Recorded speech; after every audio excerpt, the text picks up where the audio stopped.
नमस्कार दोस्तों, आपका स्वागत है इस खास पॉडकास्ट एपिसोड में। मैं हूं आपका दोस्त और आज हम बात करेंगे प्रोकैरियोटिक सेल के बारे में। सुनने में ये शब्द बड़ा भारी लगता है, लेकिन सच बताऊं तो प्रोकैरियोटिक सेल्स हर जगह हैं। हमारे आसपास, पानी में, मिट्टी में, यहां तक कि हमारी स्किन पर भी। इनको समझना सच में मजेदार है, क्योंकि जितना छोटा इनका आकार, उतनी ही दिलचस्प इनकी दुनिया। सोचिए, प्रोकैरियोटिक सेल्स उन पुराने ऑर्गेनिजम्स में से हैं जो इस धरती पर सबसे पहले आए। इनका स्ट्रक्चर बहुत सिंपल होता है, न कोई बड़ा न्यूक्लियस न जटिल ऑर्गेनेल्स, पर फिर भी ये इतने वर्सेटाइल हैं कि एक्सट्रीम गर्मी, सर्दी, एसिडिटी सब जगह बसते हैं। एकदम सर्वाइवल चैंप्स। अब इनके मेन पार्ट्स को थोड़ा आसानी से समझते हैं। सबसे पहले बात करते हैं सेल मेम्ब्रेन की। प्रोकैरियोटिक सेल में सेल मेम्ब्रेन होती है, लेकिन रिजिड होती है। माइकोप्लाज्मा को छोड़ दें तो माइकोप्लाज्मा वैसे तो प्रोकैरियोटी है, पर उसकी मेम्ब्रेन फ्लेक्सिबल रहती है। ये फ्लेक्सिबिलिटी उसे सर्वाइवल में हेल्प करती है। फिर आती है सेल वॉल। लगभग हर प्रोकैरियोटिक सेल में ये होती है, बस माइकोप्लाज्मा के पास नहीं। सेल वॉल ही इनकी प्रोटेक्शन शील्ड है और शेप भी डिफाइन करती है।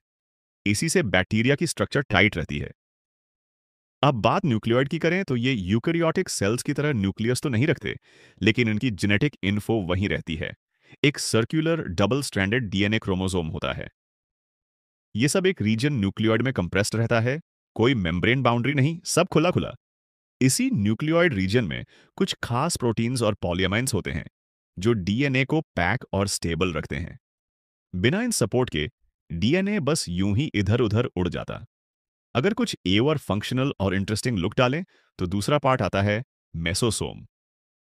मेसोसोम दिखने में तो बस एक इनर मेम्ब्रेन फोल्डिंग है, लेकिन इसका काम बहुत ही वेरिड है। ये सेल वॉल फॉर्मेशन, डीएनए का रेप्लिकेशन और डिस्ट्रीब्यूशन, रेस्पिरेशन और सिक्रीशन सब कुछ मैनेज करता है। अगर सेल की फैक्ट्री लाइन सोचो तो मेसोसोम सुपरवाइजर है जो अलग अलग डिपार्टमेंट्स का काम देखता है। चलिए क्रोमेटोफोर की बात करते हैं। प्रोकैरियोट्स जैसे साइनोबैक्टीरिया में क्रोमेटोफोर्स होते हैं, जिसमें पिगमेंट्स रहते हैं। इनसे ही ब्लू ग्रीन आल्गी अपनी कलरिंग और फोटोसिंथेसिस की पावर पाते हैं। सोचिए, प्लांट लाइक लाइफ प्रोकैरियोट्स में पॉसिबल है, बस उसी क्रोमेटोफोर की वजह से। अब आते हैं इंक्लूजन बॉडीज पर। ये होटी हैंड स्टोरेज कैप्सूल्स जो सेल अपनी जरूरत के हिसाब से भर के रखता है। फॉस्फेट, ग्लाइकोजीन, सैनोफाइसिन ग्रैन्यूल्स वगैरह सब इन्हीं में स्टोर हो जाते हैं। जब भी सेल को एक्स्ट्रा एनर्जी चाहिए, ये ग्रैन्यूल्स काम आते हैं। एक तरह से प्रोकैरियोटिक सेल का टिफिन बॉक्स। मूवमेंट के लिए सबसे